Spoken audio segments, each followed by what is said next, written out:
নমস্কার বন্ধুরা, আমি মৌমিতা চলে এসেছি আবারও একটা রেসিপি নিয়ে মৌমিতার হেসেল চ্যানেলে। তো আজকে আমি যেটা করে দেখাবো এটা কিন্তু একটা ইভিনিং স্ন্যাক্সের আইটেম। এটা বাচ্চাদের জন্য খুবই হেলদি একটা টিফিনের রেসিপি আর কি। এটা খেতে খুব ভালো লাগে আর খুব তাড়াতাড়ি বানিয়ে ফেলা যায়। এটা বানানোর জন্য আমার লাগবে মাখনা, যেটা আমি পরে ড্রাই রোস্ট করে নেব আর কি। এছাড়া লাগছে টমেটো কুচি, এখানে পেঁয়াজ কুচি, এখানে শসা কুচি আছে, এখানে আছে সেদ্ধ করা আলু কুচোনো, এখানে গোলমরিচের গুঁড়ো, এটা আমচুর পাউডার, এখানে আছে চাট মশলার পাউডার, এছাড়া লাগছে ধনেপাতা কুচি, অল্প লঙ্কা কুচি, এটা চাইলে কেউ নাও দিতে পারেন, লেবুর রস লাগবে, আর লাগবে বিট নুন। এছাড়া আমি সামান্য আমরা যে নর্মালি ভাতে নুনটা খাই সেটাও ইউজ করব।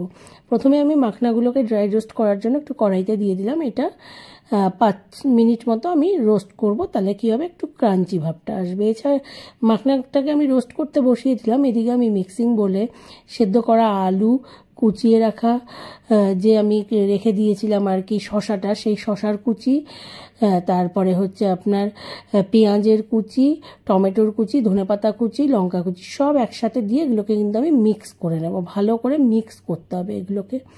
এসব দিয়ে দিলাম। এবার ধনেপাতা কুচিও দিয়ে দিচ্ছি, এরপরে দিয়ে দেবো কুচিয়ে রাখা কাঁচা লঙ্কা। এগুলোকে দিয়ে একবারে ভালো করে মিক্স করে নিতে হবে, সব কিছু একবারে দিয়ে দেবো কিন্তু। এরপরে এর মধ্যে আমি দিয়ে দিচ্ছি লেবুর রস, হাফ লেবুর রস আমি এর মধ্যে দিয়ে দেবো।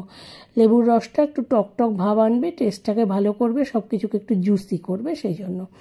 এরপরে দিয়ে দিচ্ছি গোলমরিচের গুঁড়োটা, তারপর আমি এর মধ্যে দিয়ে দিলাম চাট মশলাটা। চাট মশলাটা টেস্টের জন্য খুবই ভালো হয়। এবার দিয়ে দিচ্ছি একটু আমচুর পাউডার, আমচুর পাউডারটাতেও একটু টকটক ভাব আসবে সেই জন্য। এবার দিয়ে দিচ্ছি বিট নুন।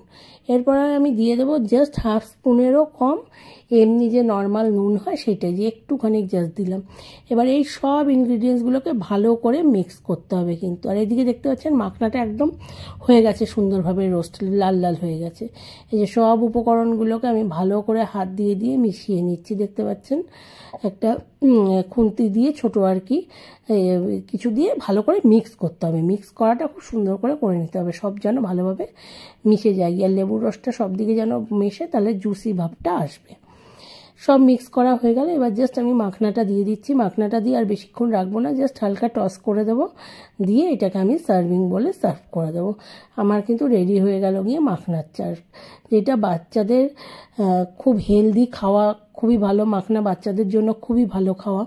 এছাড়া যারা ওয়েট লস প্রোগ্রামের মধ্যে দিয়ে যাচ্ছেন তাদের জন্যও কিন্তু এটা খুব ভালো একটা মানে স্ন্যাক্সের, ইভিনিং স্ন্যাক্সের আইটেম, বা সকালে ব্রেকফাস্টেও এটা আপনারা ট্রাই করতে পারেন। এটা কিন্তু খেতে খুবই ভালো লাগে।